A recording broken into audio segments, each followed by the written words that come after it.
రాష్ట్ర తీర ప్రాంతం నుంచి మహారాష్ట్ర వరకు ద్రోణి విస్తరించిన వేళ పలు జిల్లాల్లో వర్షాలు కురుస్తున్నాయి. ఉత్తరాంధ్ర, కాకినాడ, కోనసీమ జిల్లాల్లో మోస్తరు వర్షాలు పడుతున్నాయి. పలు ప్రాంతాల్లో ఈదురుగాలులతో భారీ వర్షాలు కురుస్తున్నాయి. వాన నీటితో రహదారులు జలమయం అవుతున్నాయి. మరోవైపు వర్షం రాకతో రైతులు హర్షం వ్యక్తం చేస్తున్నారు.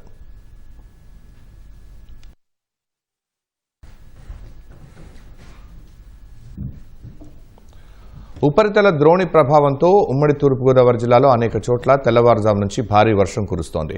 రాజమహేంద్రవరంలో ఏకధాటిగా వాన కురవడంతో ప్రధాన రహదారులు, లోతట్టు ప్రాంతాలు జలమయమయ్యాయి. డ్రైనేజీలు పొంగిపొల్లుతున్నాయి. గండేపల్లి, తొండంగి, తాళ్లరేవులోనూ వర్షం పడుతోంది.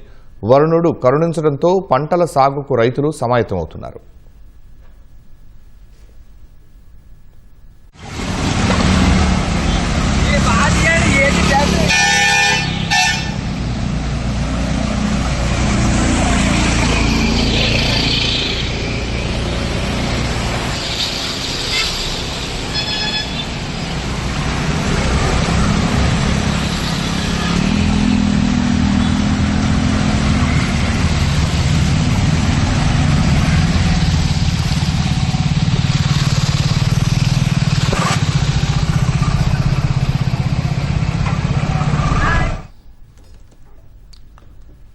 కృష్ణా జిల్లా పామరులో భారీ వర్షం బీభత్సం సృష్టించింది. అర్ధరాత్రి నుంచి ఎడతెరిపి లేకుండా వాన కురుస్తోంది. దీంతో ప్రధాన రహదారులన్నీ జలమయమయ్యాయి.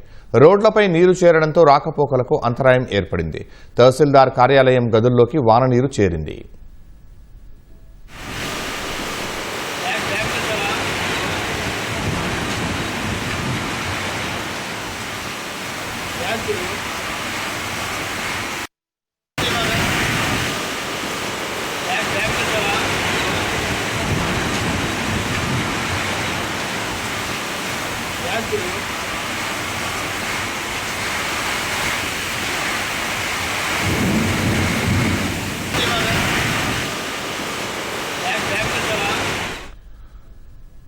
కృష్ణా జిల్లా మచిలీపట్నంలో తెల్లవారుజాము నుంచి కురుస్తున్న వర్షంతో పల్లపు ప్రాంతాలు జలమయమయ్యాయి. వర్షానికి పూర్తిగా ప్రధాన రోడ్లు నీట మునిగాయి.